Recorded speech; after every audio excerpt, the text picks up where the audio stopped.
Good morning. आज मैं कक्षा 5 की हिंदी पाठ्य पुस्तक भाषांजलि की पाठ 12 माँ कह एक कहानी पढ़ने जा रहा हूँ। आइए इसको हम लोग पहले इसके बारे में थोड़ा सा जानते हैं। माँ कह एक कहानी, बेटा समझ लिया क्या तूने मुझको अपनी नानी। कहती है मुझसे यह चेटी, तू मेरी नानी की बेटी। कह माँ कह लेटी ही लेटी, राजा था या रानी, राजा था या रानी। माँ कह एक कहानी। इन पंक्तियों में पुत्र राहुल अपनी माँ यशोधरा से हट कर रहा है कि वह उसे कोई कहानी सुनाए। आप जानते हैं कि बच्चों को आमतौर पर दादी या नानी की कहानियाँ सुनाती है, इसलिए माँ कहती है क्या तुम मुझे अपनी नानी समझते हो। तो बालक बहुत चतुर है, वह कहता है नानी नहीं हो तो भी नानी की बेटी तो हो, इसलिए लेटे ही लेटे कहानी सुना दो। राहुल जानता है कि नानी की बेटी को अपनी माँ का कर्तव्य निभाकर उसे खुशी मिलेगी। आइए अब अगला पैराग्राफ में चलते हैं। तू है हठी मानधन मेरे, सुन उपवन में बड़े सवेरे। तात भ्रमण करते थे तेरे, जहाँ सुरभि मन मानी, जहाँ सुरभि मन मानी। हाँ हाँ यही कहानी। जब राहुल कहानी सुनने की जिद नहीं छोड़ता तब माँ यशोधरा उसे कहानी सुनाती है, किंतु उसका सम्मान रूपी धन है। जिस पुत्र के कारण माँ को सम्मान मिले उसे ही मानधन कहा जाता है, इसलिए यशोधरा उसे कहानी सुनाना शुरू करती है।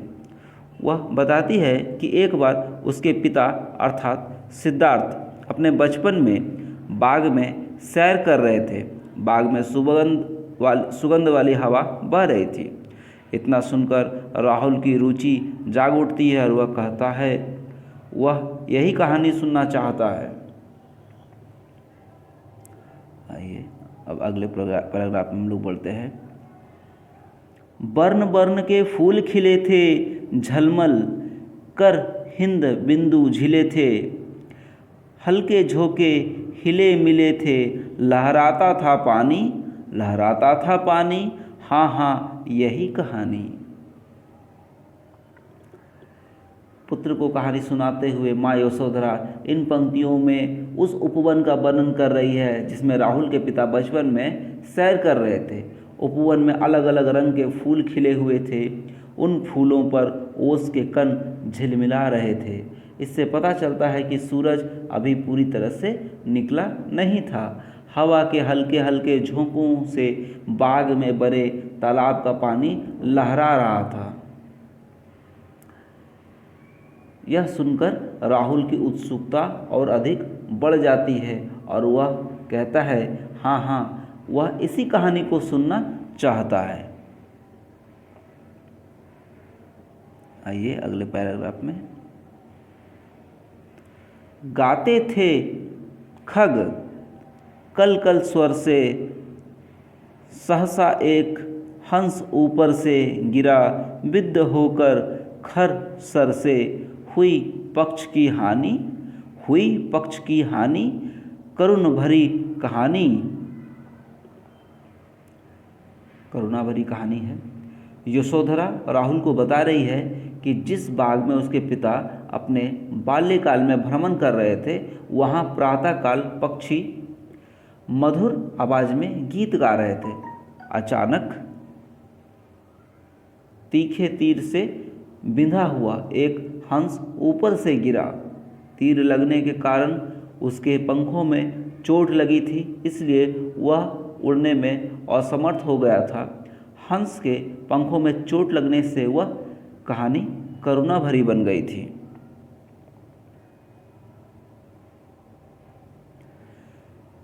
चौंक उन्होंने उसे उठाया, नया जन्म सा उसने पाया।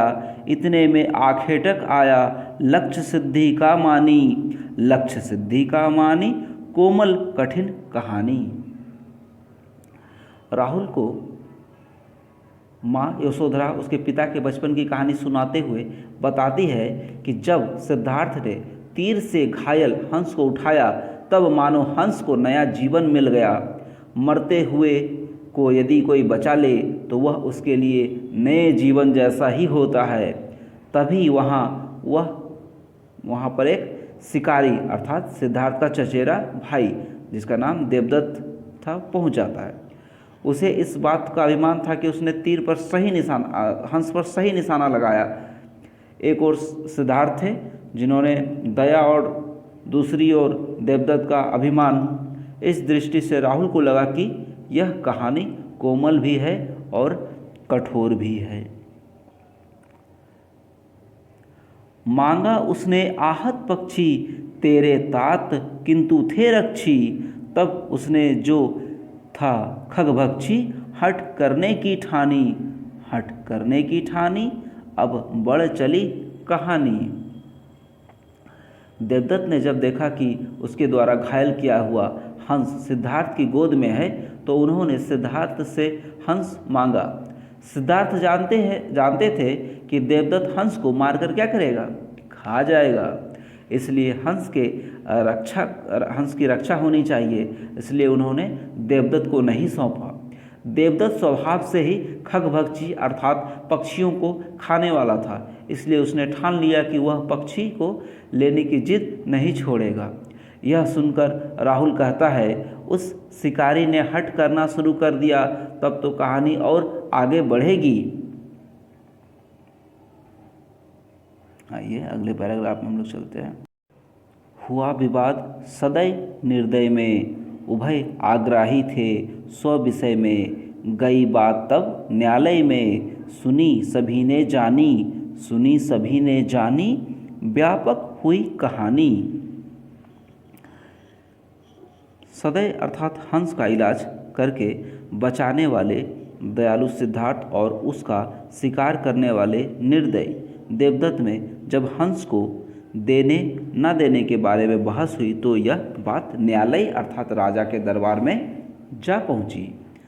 अब राजा जी के दरबार में बात पहुंची है, अब राजा जी निर्णय लेंगे।